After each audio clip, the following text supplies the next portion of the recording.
आप देख रहे हैं के न्यूज़ और द इंटरव्यू के आज के एपिसोड में मेरे साथ एक ऐसी शख्सियत है जो किसी परिचय का मोहताज नहीं है। उसके बारे में बात करना सूरज को दिया दिखाने के बराबर है। जी हाँ, हम बात कर रहे हैं नवनीत सहगल की। जहाँ भी रहता है रोशनी लुटाता है, सूरज का अपना कोई मका नहीं होता। ये दो लाइनें सहगल साहब के ऊपर बिल्कुल फिट बैठती हैं। ये जहाँ भी रहे, जिस भी विभाग के मुखिया रहे, उस विभाग को इन्होंने चमका दिया, यूँ कहें कि अपने पैरों पे खड़ा कर दिया। फेरिस्त बहुत लंबी है। इस वक्त खेल विभाग के मुखिया हैं बतौर। सर आपने हमें समय दिया, बहुत बहुत धन्यवाद, बहुत बहुत शुक्रिया। मैं निश्चित तौर पर आपका इस्तकबाल करता हूं के न्यूज़ में। मेरा पहला सवाल सर आपसे यही है, उत्तर प्रदेश देश का सबसे बड़ा राज्य, खेल के तौर पर बहुत पोटेंशियल है हमारे पास, लेकिन हम उतने ही पीछे हैं, उतने ही पिछड़े हैं इस दुनिया में। क्या कारण है सर? नहीं, देखिए, दो तीन चीज़ें हैं। खेलों को जितना प्रोत्साहन वर्तमान सरकार ने दिया है, ऐसा पहले कभी खेलों को प्रोत्साहन नहीं दिया गया। और इसका अंदाज इस बात से है कि खेलों में प्रदेश ने अब बहुत अच्छा करना शुरू किया है। अभी हाल ही में जो राष्ट्रीय खेल हुए, नेशनल गेम्स हुए, उसमें 2015 का जो नेशनल गेम हुए थे, उसके मुकाबले 3 गुना ज़्यादा मेडल जीते हैं। लगभग 19 गोल्ड मेडल जीते, जबकि इससे पहले केवल 5 ही गोल्ड मेडल उत्तर प्रदेश ने जीते थे।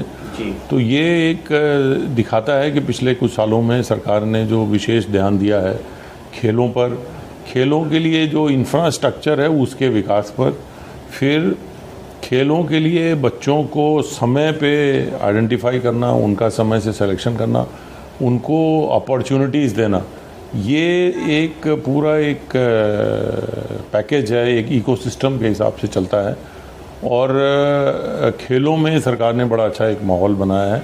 उसके कई और भी पहलू हैं। जैसे मैं बताना चाहूँगा कि ये पहली सरकार है जिसने कि जो हमारे खिलाड़ी हैं, सामान्यतः उनको ये कठिनाई होती थी, उनको ये सोच पड़ती थी कि हम खेलेंगे तो हमें जॉब का क्या होगा, रोज़गार हमारा कैसे होगा। तो ये पहली सरकार है जिसने कि खेलों में जो अच्छा परफॉर्म करते हैं खिलाड़ियों के लिए 2% का जॉब में आरक्षण रखा है। हर सरकारी जॉब में 2% हर विभाग के यहाँ आरक्षण रखा गया है। अभी व्यवस्था की गई है, अभी व्यवस्था है। और अभी पहली बार अभी पुलिस जो है लगभग 543 खिलाड़ियों को भर्ती करने के लिए उन्होंने एक विज्ञापन निकालकर अभियान चलाया हुआ है। और हम लोग सभी विभागों से इसका पीछा भी कर रहे हैं कि 2% के हिसाब से वो अपना जो इतने पद उन्होंने आरक्षित किए हैं उनका एक अभियान चलाकर उनकी भर्ती करें, ताकि उनका कोटा समय से पूरा हो। और एक जो खेल में रुचि रखने वाले बच्चे हैं, जो कि खेल में आगे आना चाहते हैं, उनको एक रोज़गार का अवसर भी साथ साथ मिले। न केवल वो अपनी प्रतिभा के बल पर प्रदेश देश का नाम ऊँचा करें, बल्कि उन्हें सरकार उनके रोज़गार की व्यवस्था भी करे, उनके परिवार के पालन पोषण की व्यवस्था भी करे। तो ये एक बहुत बड़ा एक मैसेज है, एक बहुत बड़ा कदम, एक गेम चेंजर साबित होगा सर ये खेलों में। दूसरा जो एक हमारी सरकार कर रही है वो ये कि जो खिलाड़ी हैं उनको इंश्योरेंस का कवर हम लोग दे ले रहे हैं। आत्म जो एक ये हमारा मेडिकल, हाँ, वो उसमें दे रहे हैं। क्योंकि अभी भी क्या होता है कि खिलाड़ियों को हमेशा ये दिक्कत रहती है, खेलते हुए चोट लग जाएगी तो कैसे उसका इलाज होगा, बहुत बड़ी बात है। उसका पैसा कहाँ से आएगा। तो वो पूरा उसको जो है 5 लाख रुपए तक का फ्री इलाज का जो इंश्योरेंस का कवर है वो उत्तर प्रदेश सरकार दे रही है। इसके साथ साथ सरकार एक नई खेल नीति भी ला रही है। और खेल नीति का मुख्य जो उद्देश्य है वो ये है कि कैच देम यंग, कि जो बच्चों को सही समय पे उनके टैलेंट की पहचान करके उनको सभी सुविधाएं देकर उनको कंपटीशन में भाग लेने लायक बनाएं। वो कंपटीशन में भाग लें, जीतें, तो न केवल देश का नाम रोशन करें, बल्कि बाद में जैसे मैंने आपको बताया कि आरक्षण में उनको जॉब भी मिलेगी। बहुत अच्छी। इसके साथ साथ एक और नया अभी किया है कि जो हमारे खिलाड़ी ओलंपिक में, कॉमनवेल्थ गेम में, एशियन गेम्स में जिन्होंने मेडल जीते हैं, उनको सीधे राजपत्रित अधिकारी बनाने का भी इस सरकार ने पहला प्रयास शुरू किया है। और 2 लोगों को, जो हमारे एक उपाध्याय हैं, ललित उपाध्याय, जो हॉकी खेलते हैं, उनको, और एक हमारी एक जूडो के खिलाड़ी हैं, उन दोनों को नियुक्ति पत्र भी। बहुत अच्छी बात है, गैजेटेड ऑफिसर सीधे आप आज खिलाड़ी बनेगा। यहाँ उसके साथ साथ देखिए उत्तर प्रदेश सरकार ने क्या किया, माननीय मुख्यमंत्री जी ने इसमें उन्होंने कहा कि जो मेडल जीत के आए हैं ओलंपिक्स में वो किसी भी प्रदेश के हों, उत्तर प्रदेश सरकार उनको सम्मानित करेगी और उत्तर प्रदेश सरकार ने उनको नगद पुरस्कार से सम्मानित किया। बहुत बड़ी बात है। निश्चित तौर पर ये वो बातें हैं जो लोगों को पता नहीं होती सर। जैसा आपने बताया कि एक ट्रायंगल है, एक इकोसिस्टम है। अगर हम शुरुआत में ही काउंसलिंग करके एक अच्छे खिलाड़ी की पहचान उसके खेल के अनुरूप कर लेंगे तो वो बहुत आगे जाएगा। अगर अच्छा स्विमर है तो स्विमिंग करेगा। देखिए उसमें उनका डाइट मनी भी बढ़ा दिया गया, जबकि डाइट मनी 250 रुपये होता था उसको बढ़ा के 350 रुपये किया गया, वो ताकि बच्चों को सुविधाएं मिले, उनको डाइट अच्छी मिले, वो अच्छा परफॉर्म कर सकें। मैं इसीलिए तो मैंने आपको बताया कि अभी के जो एशियन गेम्स हुए उसमें 3 गुना मेडल आए पिछले Asian game sorry national games में। पिछले नेशनल गेम 5 मेडल लाते थे, 15 मेडल ला रहे उत्तर प्रदेश खिलाड़ी। सर एक और संवेदनशील चीज़ मैंने पढ़ी थी, निश्चित तौर पर मैंने भी थोड़ा बहुत क्रिकेट खेला है और अब कभी हम कहीं खेलने जाते थे तो हमें सबसे बड़ी जो समस्या होती थी वो रहने की होती थी। और शायद आपने हॉस्टल के लिए कुछ अभी अनाउंस किया है। नहीं, हॉस्टल बना रहे हैं, हर मंडल पे हॉस्टल बना रहे हैं और जो हॉस्टल थे उनमें अभी बच्चों की संख्या भी कम थी, खाली सीटें थी, उनको भी अभी अभियान चलाकर हमने भरा है। कम पैसे में शायद उनको रुकने की व्यवस्था जी जी जी जी जी जी जी यहाँ पर हमारे यहाँ हॉस्टल यहाँ पर भी है, आगरा में भी है, जहाँ पर बच्चों को कम से कम पैसे में हम रुकवाने की व्यवस्था कर रहे हैं। इसके साथ साथ अभी जो जैसे बच्चे ट्रैवल करते थे, अभी तक तो वो ऑर्डिनरी क्लास में ट्रैवल करते थे, कंपटीशन में भाग लेने जा रहे हैं। अब सरकार ने उनके लिए उनको AC 3 टायर अलाउ कर दिया है कि एयर कंडीशनिंग में वो जाएंगे उनको, ताकि किसी प्रकार की सहूलियत में दिक्कत ना हो। मुझे लग रहा है मैं फिर जो है थोड़ा सा फ्लैशबैक में जाऊं और जब हम लोग वीनू मंकट सी के नायडू खेलते थे तो निश्चित तौर पर एक बहुत बड़ी समस्या होती थी सर, ट्रैवल करने की और वहां पर जाकर रुकने की। सहगल साहब ने उस वक्त खेल का विभाग क्यों नहीं संभाला, तो निश्चित तौर पर अगर उस वक्त थोड़ा सा टर्निंग होता तो आगे होता। सर एक यूनिवर्सिटी खेलो इंडिया कुछ कैंपेन आप शुरू करने जा रहे हैं, क्या है कैंपेन? नहीं, देखिए क्या है ये खेलो इंडिया का ऑल इंडिया यूनिवर्सिटी गेम्स हम करा रहे हैं। जैसे राष्ट्रीय खेल हैं, युवा खेल हैं, इसी तरह से यूनिवर्सिटीज़ के गेम्स होते हैं। तो खेलो इंडिया यूनिवर्सिटी गेम्स हम लोगों ने सहमति दी है अप्रैल में 2023 में कराने के लिए, और उसके लिए सभी हमने प्रयास चालू कर दिए हैं। लगभग 7000 से ज़्यादा एथलीट उसमें भाग लेंगे और लगभग 800 से ज़्यादा यूनिवर्सिटीज़ पूरे देश की जो है, निजी, प्राइवेट, सरकारी, सब वो उनके खिलाड़ी उसमें प्रतिनिधित्व करेंगे। ये बहुत बड़ा एक इवेंट है। वो इतना बड़ा इवेंट उत्तर प्रदेश में पिछले कई सालों से हुआ भी नहीं है। तो एक बड़ा इवेंट खेल का होगा, तो उससे खेलों में बच्चों को आगे आने में, खिलाड़ियों को प्रोत्साहन मिलेगा, उनको उनका मनोबल बढ़ेगा। और वो एक दूसरी बात ये कि इस दौरान हमको खेल इंफ्रास्ट्रक्चर की जो सुविधाएं हैं उसको भी इम्प्रूव करने में हमें मदद मिलेगी। सर आपका लगातार जो है खेलों के प्रति जो है रुचि, या आप खेल के अगर हम बात करें तो आप ऐसी बहुत सारी ऑर्गेनाइजेशन से, ऐसे बहुत सारे खिलाड़ियों को आपने बूस्टअप किया है जो अलग अलग खेलों में जो हैं वो रहते हैं। मेरा सवाल सर आपसे इस इंटरव्यू के लिए एक महत्वपूर्ण सवाल सर ये है कि उत्तर प्रदेश में जाहिर सी बात है आपने अभी विभाग को समझ लिया होगा और बहुत सारी चीज़ें आपने की भी हैं, तो अब तक के वो केंद्र बिंदु, वो पॉइंट्स जो आपने अभी तक उनको अमली जामा पहना दिया है। क्योंकि अच्छी न्यूज़ आती है तो बहुत सारी गंदी खबरें भी सुनाई देती हैं। जैसे अभी पिछले दिनों कुछ खिलाड़ियों को जो है वो किसी ख़राब जगह पर रख कर जो है वो खाना परोसा गया, उसमें आपने कार्रवाई वगैरह भी की। तो इस तरीके की कोई भविष्य में हरकत ना हो, इसके लिए कोई नहीं? देखिए वो सब जगह क्या होता है कि बहुत सारी बात जो हमारे एसोसिएशंस हैं वो कई बार खेल विभाग को बताते नहीं हैं, अपने से ही ऑर्गेनाइज करते रहते हैं, और फाइनेंशियली अगर वो सफिशेंट उनके पास नहीं है तो वो कई बार सुविधाओं से कंप्रोमाइज़ करते हैं। तो एक निर्देश जारी किया है कि बिना खेल विभाग की जानकारी के कोई इस तरह की एसोसिएशन ऑर्गेनाइज नहीं करेगी, और करेगी तो पहले आके अपना सुविधाओं के बारे में बताएगी, क्या सुविधाएँ खिलाड़ियों को मिल रही हैं, क्या क्या व्यवस्थाएँ उन्होंने कर रखी हैं, और इसमें उत्तर प्रदेश सरकार सहायता करेगी। अगर ऐसी कोई एसोसिएशन कोई खेल कराना चाहती है और उनके पास वित्तीय संसाधन नहीं है तो उत्तर प्रदेश सरकार उसमें उनको संसाधनों की व्यवस्था भी करके देगी, ताकि खिलाड़ियों को किसी प्रकार की कोई कमी ना आए और उनको सुविधाओं का अभाव ना हो, उनको किसी प्रकार की समस्या ना आए। सर अमूमन ऐसा होता है, लाइमलाइट में क्रिकेट और हॉकी जैसे खेल होते हैं, उसकी वजह से ऐसे बहुत सारे खेल हैं जो नज़रअंदाज हो जाते हैं सर। तो ऐसा कुछ आपने कोई प्लान तैयार किया है, जैसे जूडो है या लॉन्ग टेनिस है या स्विमिंग है, इस तरीके? नहीं, अब सभी खेल संघों को हम प्रेरित कर रहे हैं और उत्तर प्रदेश सरकार हर प्रकार के जो इस प्रकार के राष्ट्रीय स्तर के और अंतर्राष्ट्रीय स्तर के और जो राज्य स्तर के खेल हैं उनको कराने में प्रेरणा देती है, प्रोत्साहित करती है और धनराशियाँ भी उपलब्ध कराती है। उनके लिए स्टेडियम भी हमने निःशुल्क व्यवस्था कर रखी है कि उनको स्टेडियम के लिए भी कोई फीस नहीं देनी पड़ेगी। तो ये सरकार सब व्यवस्थाएं कर रही है और उनसे सब लगातार हम संपर्क में रह रहे हैं कि हर आदमी जो भी संस्था कराए वो एक अच्छा टूर्नामेंट कराए, एक अच्छा संदेश जाए और सुविधाओं का अभाव ना हो। जी, द इंटरव्यू में नवनीत सहगल के साथ सवालों का सिलसिला जारी है। एक वक्त हो चला है समय ब्रेक का, कहीं मत जाइए, देखते रहिए के न्यूज़। जल्द लौटेंगे इस ब्रेक के बाद। आप देख रहे हैं के न्यूज़, खबरों का सारथी। द इंटरव्यू के आज के एपिसोड में दानिश आज़ाद अंसारी के साथ मुसलमानों और पार्टी के बीच में एक बहुत बड़ा गैप था। कैसे पाटा उस गैप को? हमारे भारतीय जनता पार्टी के बीच में और हमारे मुस्लिम भाइयों के बीच में एक जो गैप बनाने की कोशिश ये विपक्ष के नेताओं द्वारा की गई कि आज मुस्लिम समाज के अंदर पार्टी के प्रति, योगी सरकार की नीतियों के प्रति एक विश्वास है। भारतीय जनता पार्टी मुसलमानों को टिकट क्यों नहीं देती सर? देखिए, भारतीय जनता पार्टी ने हमेशा मुस्लिम समाज के नेताओं को आगे बढ़ाने का काम किया, चाहे इलेक्टेड चाहे सेलेक्टेड। मदरसों को लेकर बहुत कंट्रोवर्सी है, फर्जी मदरसे, FIR, तरह तरह के आरोप प्रत्यारोप।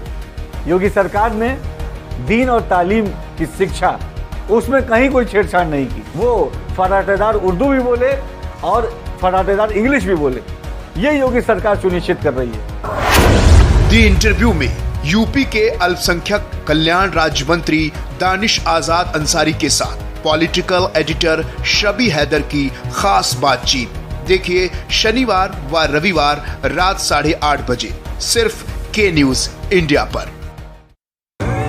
देखें कौन नया खिलाड़ी आया है, समझा देते हैं, प्यार से समझाएंगे। ये तो अपनी जुबान है। जुबान एक हो तो दिल भी एक होने चाहिए।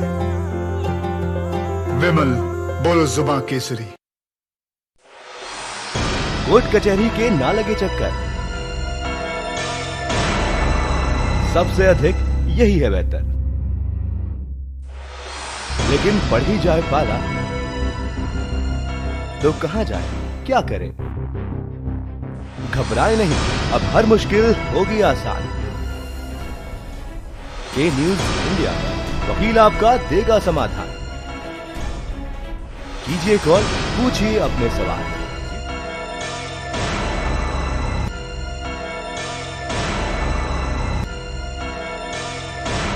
वकील आपका हर रविवार दोपहर 3 बजे केवल के न्यूज इंडिया पर। अब जनता बोलेगी, सारी पोल खोलेगी, देखेंगे आपके वार्ड का विकास। क्या समस्याओं से मिली निजात? पब्लिक की पूरी हुई आस, मिस्टर पार्षद फेल हुए या पास?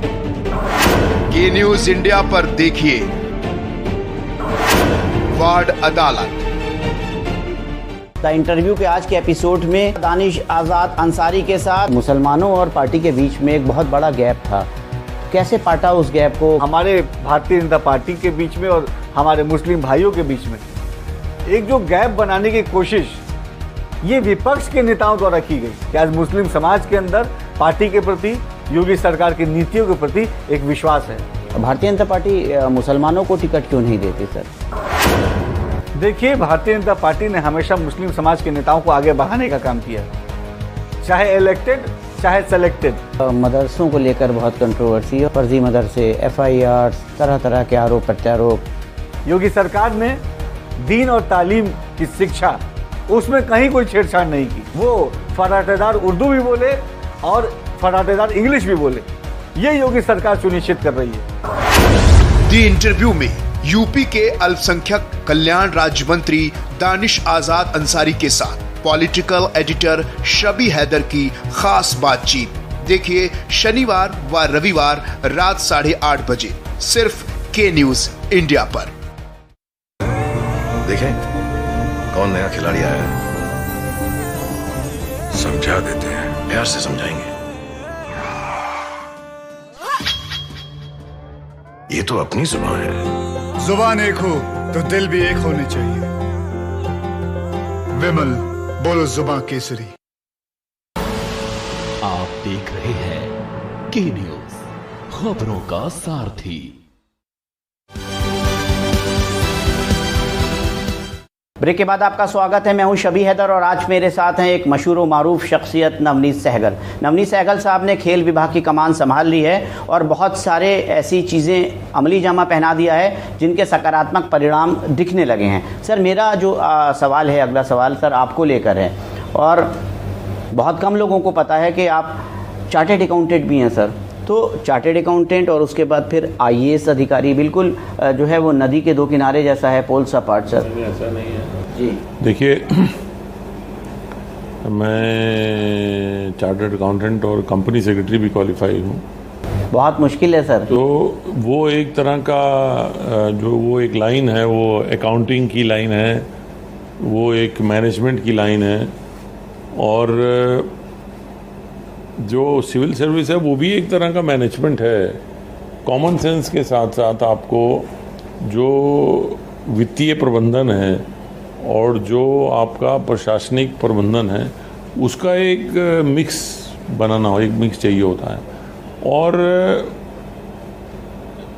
जब मैंने अपना डिग्री पास किया था तो मैं थोड़ा, मेरी उम्र कम थी तो मैं सिविल सर्विस के एग्ज़ाम में अपीयर नहीं हो सकता था।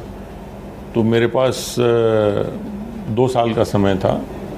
तो 2 साल में ये हुआ कि चलो खाली बैठने से क्या है, प्रोफेशनल डिग्री कोई करो। तो फिर सीए को न्यूनतम 3 साल लगते हैं, मिनिमम पॉसिबल जो भी है। लोग तो 5-5, 7-7 साल भी लगाते हैं, लेकिन मिनिमम जो है वो 3 साल में कर सकते हैं। तो फिर हमने 3 साल में मैंने फिर वो सीए और सीएस दोनों ही कर लिया ताकि एक प्रोफेशनल डिग्री रहे। और ये एक बार इच्छा थी कि एक बार सिविल सर्विस का एग्ज़ाम ज़रूर देंगे जी।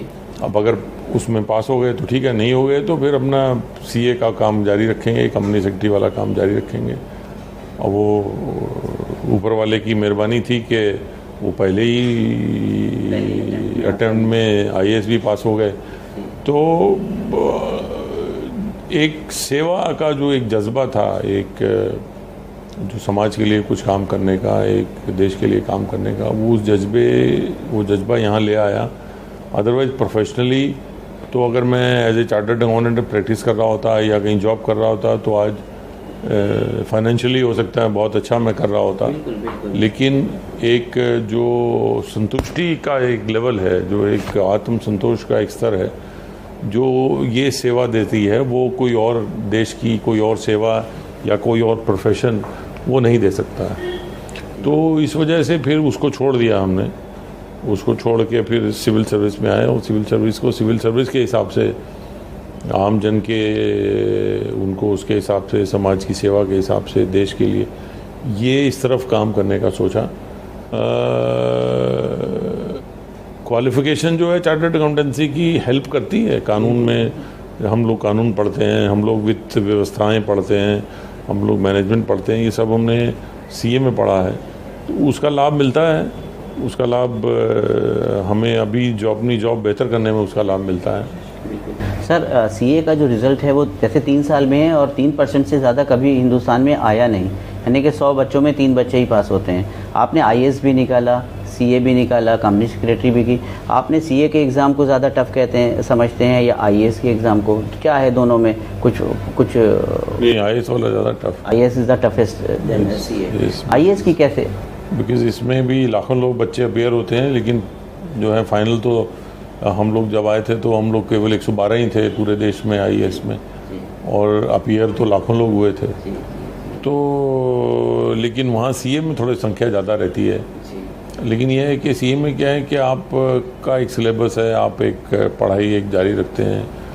यहाँ क्या है कि तो एक ही बार है एग्ज़ाम आपने दिया, पास हो गए, ठीक है, नहीं हो गए तो फिर अगली बार एग्ज़ाम तैयारी। सर, बहुत सारे ऐसे बच्चे हैं जो अब थोड़ा सा जो है वो चीज़ें आगे बढ़ रही हैं, लोगों को समझ में आ रहा है, और जो संख्या पहले लाखों में होती थी आज बहुत ज़्यादा हो रही है।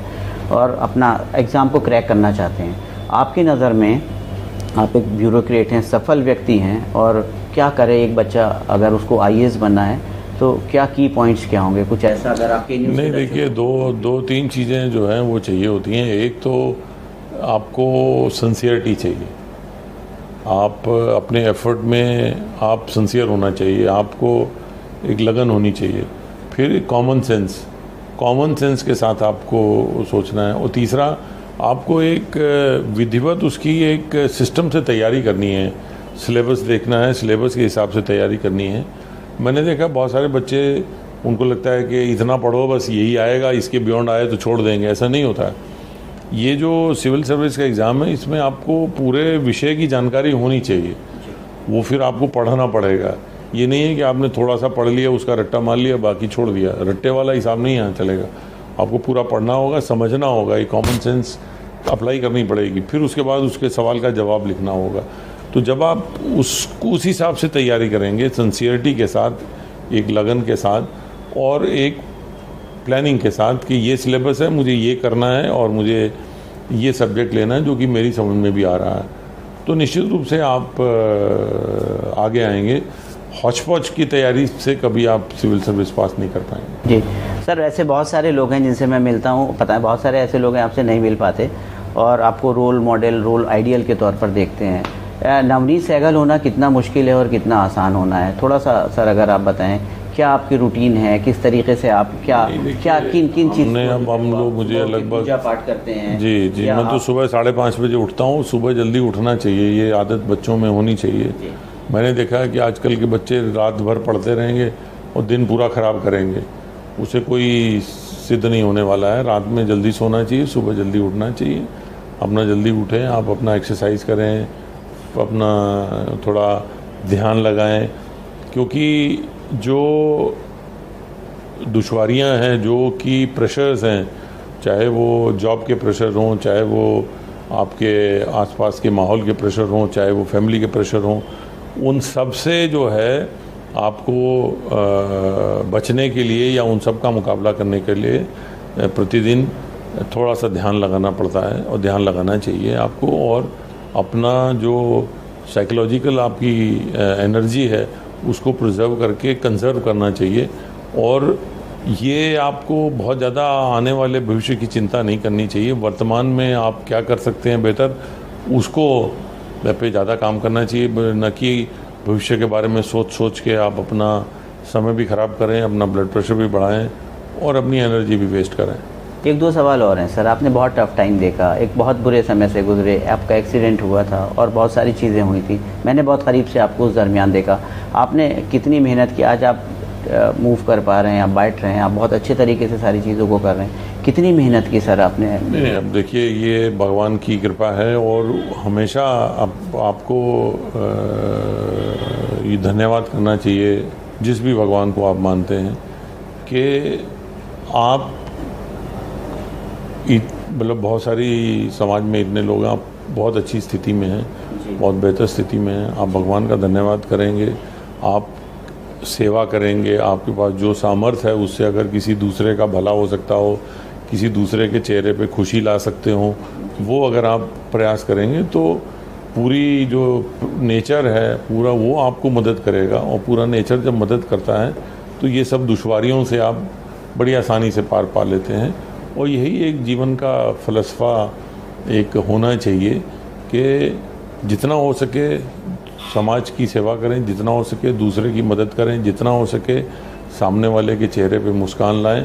और यही कोशिश आदमी अगर करता रहे सिंसियरली तो कभी कोई आपको कष्ट नहीं होगा। सर ऐसा क्या, कौन सा सर आपके अंदर एक चीज़ है, एक्स फैक्टर कौन सा है जो आप जहाँ भी रहते हैं सर उसको चमका देते हैं? खादी विभाग, रेशम विभाग, जिसको कोई पूछता नहीं था सर, आज वो अपने पैरों पर खड़ा है, वहाँ पर रोजगार मिल रहा है। मैं देखता हूँ सर दिवाली में भी इतना बड़ा मेला लगा वहाँ पे। सिंसियरिटी से और पूरी मेहनत से कोशिश की जाती है कि जहाँ रहें वहाँ परिवर्तन दिखाई देना चाहिए, वरना आदमी और एक मांस के लोथड़े में क्या फ़र्क पड़ेगा।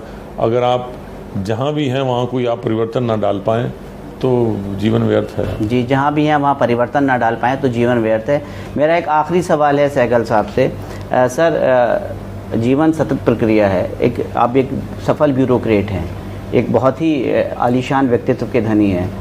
आगे का क्या प्लान होगा सर, फ्यूचर प्लान्स में के तौर के ऊपर? हम तो वर्तमान में जी रहे हैं, अभी भविष्य के बारे में अगर मेरा एक काल्पनिक सवाल है सर, अगर कभी भविष्य में चुनाव लड़ने जैसी कोई बात आई, या अगर कोई आपने मतलब चूंकि सेवा जैसे आपने कही है कि मैं चाहता हूं कि ये सेवा का सिलसिला अनंत काल तक, अंत तक जारी रहेगा, और नवनीत सहगल एक ऐसा वृक्ष है जिसके फल जो हैं लोगों तक मिलते रहना चाहिए। आपने इतना बड़ा कारवां तैयार किया है सर, अगर भविष्य में आपको मौका मिलेगा एक पब्लिक डोमेन में जाने का, क्योंकि मैंने देखा सर ऐसे बहुत सारे ब्यूरोक्रेट हैं जो आ रहे हैं सर, आप जाएंगे वहाँ पे? मैंने नहीं सोचा है, लेकिन हाँ, जब जहाँ रहेंगे सेवा करते रहेंगे, जहाँ रहेंगे वहाँ सेवा करते रहेंगे। खेल विभाग चमक रहा है, उत्तर प्रदेश आगे बढ़ रहा है और सैकड़ों खिलाड़ियों का भला हो रहा है। तो आज के इंटरव्यू के एपिसोड में नवनीत सहगल साहब ने हमने बहुत सारे सवाल पूछे और उन्होंने बहुत बेबाकी से उसके जवाब दिए। अगले एपिसोड में फिर किसी खास शख्सियत के साथ होंगे। आज के लिए नमस्कार, अपना ख्याल रखिए।